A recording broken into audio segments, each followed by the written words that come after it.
माय माऊली नमस्कार. विविध ग्रंथातील एक महान ग्रंथ श्री दासबोध कथासार अभिवाचन करत आहे. भाग 21. प्रथम श्री शिवरायांना नमस्कार करून प्रारंभ करते. समाज 6वा. महंताची लक्षणे. ज्याचे लिहिणे मुद्देसूद शुद्ध असते, पुन्हा पुन्हा तपासून शुद्ध केलेले असते, वाचने शुद्ध असते, काना मात्रा नीटनेटक्या असतात, अक्षर वळणदार रेखीव असते, वाचणे सुस्पष्ट असते, कथनशैली रंगतदार असते, त्याचप्रमाणे अवघड अशा विषयसुद्धा सोपा करून सांगतो असा मनुष्य. त्याचप्रमाणे हरिकथेचे निरूपण तदनुसार वागणे, साक्षेपाने राजकारण करणे, प्रश्न उत्तर अर्थातर जाणून पुन्हा एकूण एक त्याचे समाधान करता येणे, मोठ्या योजनांच्या अगोदरच आखणी करणे, सावधपणाने तर्कशुद्ध बोलणे, दुसऱ्यांना समजावून देणे, हे ज्याला जमते तोच खऱ्या अर्थाने बुद्धिमान महंत होय. तो ताल, वेळ, तान, प्रमाण, प्रबंध, काव्य, प्रगल्भ, भाषा जाणतो, सभेतील शिष्टाचार जाणतो, एकांती चिंतन करतो, पाठांतर पुष्कळ असते, ग्रंथातील गूढ प्रमेय शोधून काढतो, शिवाय स्वतः शिकून दुसऱ्याला शिकवतो, अडलेल्या लोकांना मार्गदर्शन करून त्यांना सोडवतो. पुन्हा अक्षर वाचणे, बोलणे, चालणे सुंदर तसेच आकर्षक असते. भक्ती, ज्ञान, वैराग्य सुंदर असतेच, परंतु तो प्रयत्नवादी असून नाना प्रसंगांना धीटपणाने सामोरा जातो. संकट प्रसंगी काय करावे हे तो जाणतो. पुन्हा सर्वांमध्ये वावरूनही श्रेय मात्र स्वतः न घेता अलिप्तपणे राहतो.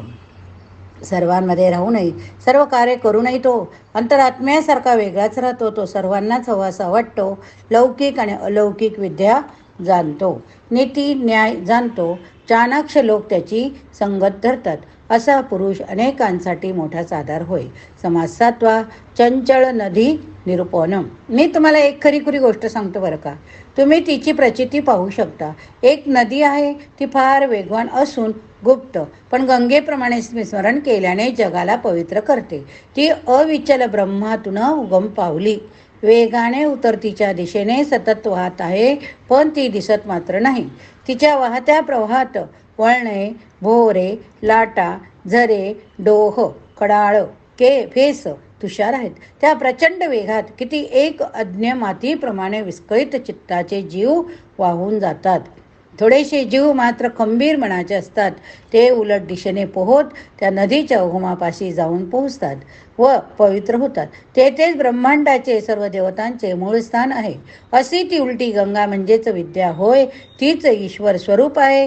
ती आधार देऊनच वाहते. तिचे पाणी म्हणजे अहंकार. तो जीव मात्रात पुरेपूर भरलेला आहे. काही जागी ते पाणी संसारात व्यापले जाते, वापरले जाते, तर काहींच्या देहरूपी पात्रातून ते गळून जाते. ते पाणी ज्याच्यात मिसळते त्याच्याप्रमाणे बनते. कुठे गोड, कुठे कडू, कुठे खारट, तिखट, तुरट, आंबट असे सर्व काही चवी. क्वचित जागी ते सुवासिक बनते, तर कुठे दुर्गंधी बनते. बहुतेक जण त्या पाण्यातच आनंदाने क्रीडा करीत वाहत असतात. त्या पाण्याच्या वेगाचा, खोलीचा अंदाज कुणालाच येत नाही. मात्र काही धैर्यवान पुरुष उलट दिशेने पोहत त्या नदीच्या उगमापाशी गेले. त्यांनी मागे वळून पाहिले तर तेथे नदी नाही, पाणी नाही, अगदी काही म्हणजे काही नाही. असे धाडसी पुरुष हेच वृत्तीविरहित योगेश्वर होत. श्रोते हो, ही जी मी रूपक कथा सांगितली त्यावर विचार करा, नक्की विचार करा. समाज 8वा. अंतरात्म्याचे विवेचन. सर्व काही करणारा, सर्व देवांना पोचणारा असा जो कोणी एक आहे त्याला वंदन करून त्याचीच भक्ती केली पाहिजे. त्याच्याशिवाय काहीच घडत नाही.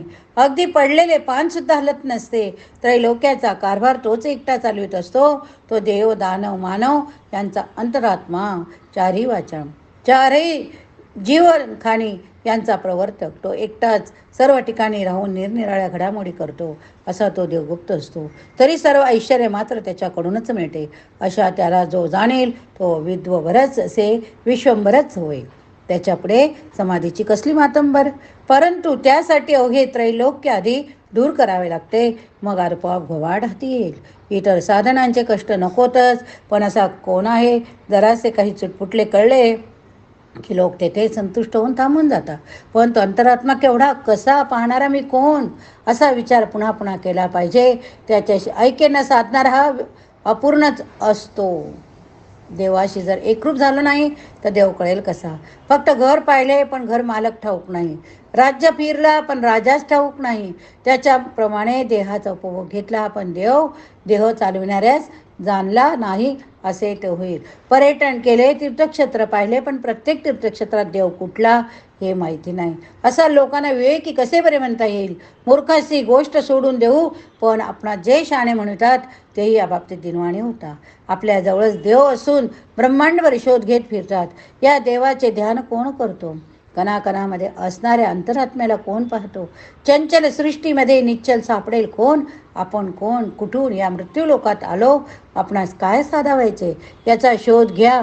हरिभक्ती करून हा संसार तरून जावा, वंशच उद्धरावा हे भलेपणाचे लक्षण, परंतु कच्च्या मनाच्या मनुष्याला हे रहस्य कळणार नाही. समास 9वा उपदेश. त्यासाठी प्रथम कर्मशुद्धी आवश्यक आहे. ते कर्म करताना जर काही चुकले तर लगेच हरिस्मरण करावे, पण तो हरी कसा हे विवेकाने जाणावे. त्याला अनेक नावे दिली गेली. आपण स्नानासंध्या करून पूजेला आरंभ करतो, मूर्तीची पूजा करतो, पण ती मूर्ती ज्याची आहे त्याला प्रथम पाहणे फार आवश्यक आहे. ज्याप्रमाणे मालकाच्या समोर जाऊन त्याला नमस्कार करणे आवश्यक, तसेच नाहीतर ब्रह्माच्या सागरातून पार पडणारच नाही. जेव्हा आपण पूजा करतो तेव्हा ती परिमेलाच पोचते. अवतारी पुरुष आले, पुन्हा मूळ रूपात जाऊन बसले.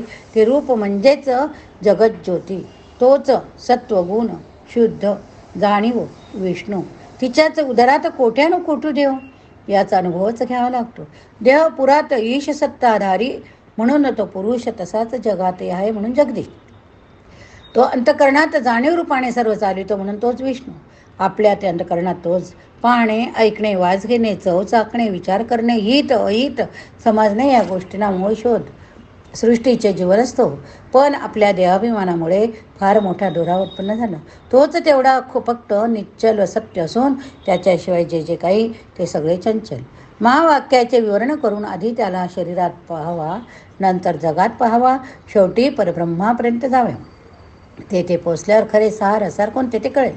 तो उपज विस्तार विलय यापासून अलिप्त. ज्ञानानंतरचे विज्ञान ते हेच आहे, ते अनुभवानेच जाणावे. समास 10वा.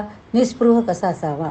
असा बोध ज्याला होईल, मूर्खाप्रमाणे एकांगी विचार न करता सर्वत्र एकाच ईश्वराची सत्ता अनुभवतो. त्याचे मन विशाल असते. आत्म्याप्रमाणे तो सर्व काही जाणतो. त्याला शोध गेल्यास त्याने एकाच ठिकाणी सापडू नये. त्याची कीर्ती देशोदेशी पसरेल, परंतु त्याचे मुक्कामाचे असे एक निश्चित ठिकाण नसावे. सदा सर्व काळ मनन चिंतन करीत जावे. लोक त्याचा पिच्छा पुरवतील, त्याला सन्मान देतील, त्याचे मनोगत आवडीनिवडी जाणून घेण्याचा प्रयत्न करतील, पण त्याने मात्र आपला थांग कुणासही लावू देऊ नये. अंतर्यामी स्थिर असावे, परंतु बाह्य वर्तन मात्र स्वैर असावे. आपले मनोगत त्याने कुणासही कळू देऊ नये. नीट कुणाकडे न पाहणे, ना कुणाशी संगतवार बोलणे, अनियमितपणे कुठे येणे जाणे, उठल्या बसणाऱ्याला काहीच का येणे, वेळ नसणे असे राहावे. अशा परमहंसाची भेट होणे हाच महाकठीण योग असतो. त्याला कपडे, अन्न, अलंकार याचे कसलेही महत्त्व नसते. तो जरी बोलला नाही तरी लोकांच्या चुका मात्र त्याच्या पदरात घालतो. त्याचा भोळसटपणा काढून टाकतो. त्याचे तर्क निष्फळ करतो. लोकांच्या ज्या ज्या गोष्टीचे आकर्षण वाटते त्या गोष्टींचा याला अगदी कंटाळा असतो, परंतु न बोलताही याचा प्रभाव एवढा असतो की आसपास वावरणारे लोक शाणे होतात. असा महंताने फार देखावा न करता गुप्तपणे लोकांना उत्तम गुण शिकवावे, लोकांना एकत्र आणावे, लोकांची योग्यता जाणून त्यांना जबाबदारीची कामे वाटून द्यावी. कष्ट केल्याशिवाय फळ मिळत नाही हे त्यांना पटवून द्यावे. मात्र हे सर्व करीत असताना त्याच्या फार जवळ न जाता आपला आब राखून योग्य अंतर ठेवून असावे. त्याने योग्यता पाहून आपल्याप्रमाणे महंत तयार करावे, देशोदेशी पाठवावे. श्रोते हे माझे सांगणे अनुभवाचे, मी स्वतः जे केले तेच बोलतो. या ठिकाणी हा भाग संपवूया. पुढील भागात दशक 12वा विवेक आणि वैराग्य विमळ लक्षणे बघूया. हरे नमः. गणाधीश तो ईश सर्वा गुणांचा, मुळारंभ आरंभ तो निर्गुणांचा. नमो शारदा मूळ चत्वार वाचा, गमो पंथ आनंत या राघवाचा. जय जय रघुवीर समर्थ, जय जय रघुवीर समर्थ.